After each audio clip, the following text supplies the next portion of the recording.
Thomas Alva Edison. My boys and I caught in a jar what before now has only flashed across the night sky. The future is here. Hello, I'm George Westinghouse. Nikola Tesla. I will be the greatest provider of electrical power in the world. Better than Edison. There's a contest between you. This is a battle for the brightest minds of America.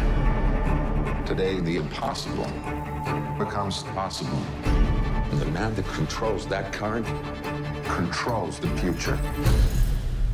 I hope you brought your checkbooks. First of all, Alfonso, congratulations on this. I don't remember having heard of a movie taking a more circuitous route to finally get released, if you'll pardon the pun. How does it feel to finally be here and doing this? It feels amazing. It's a release. It's a quite emotional triumph of sorts, not just as a filmmaker, but as a director. You're out there representing your cast and the crew who went on a journey with you, and I could now look them in the eyes and tell them, for better or for worse, I gave you my best. So it's been a surprisingly emotional release to be able to talk about the movie and get it out in the world. This is a first pretty much for everyone, but most importantly for Alfonso. This is his film. This is why we're here supporting it. It's actually a real gift to be able to, it's been a long journey, but it's nice for the director to really kind of hone the film that he wanted to make. And we're really proud to stand behind the workers, actors who were interested in the job and the parts and themselves, but also our director. How difficult is that for you as actors when you've kind of put a bow on a project and it's done and you've moved on, and then you have to kind of shift back into that mentality, become these characters again? Is the preparation more difficult than the first time around? I can't stand it. I can't do it. You don't like, yeah. No, yeah. Once I'm wrapped, Put it to bed. It's like, Yeah. But I was fortunate in this circumstance. I wasn't asked to do that. But yeah. I found it, I think it was just weird doing the hat change thing because of something else I was doing at the time.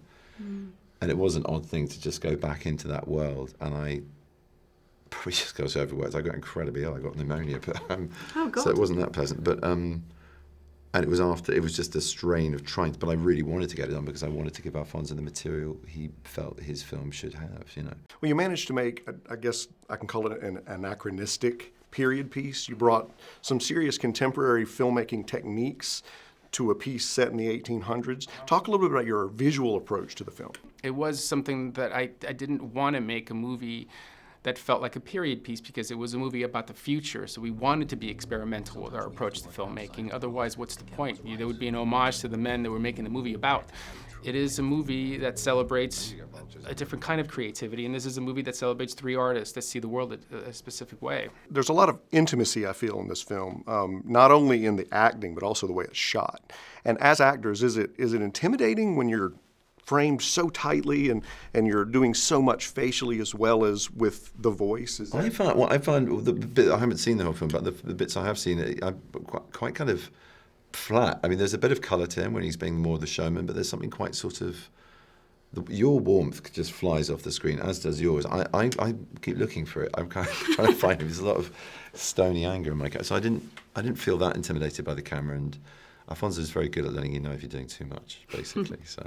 Benedict has said in the past that he tends not to judge his characters in terms of goodness or badness. But who do you see as the antagonist or the protagonist? How does that chemistry work? Well, I think that for there to be a rivalry, there has to be some tension, and at their core, two men that are, even though they were both tinkerers at birth and inventors as well, I think they see the world through different lenses, and that's important. But never judging anyone, because there's as much of Edison in me that I would hate to admit there is, and Westinghouse is maybe more the man I'd like to be, and Tesla's the one I will never be.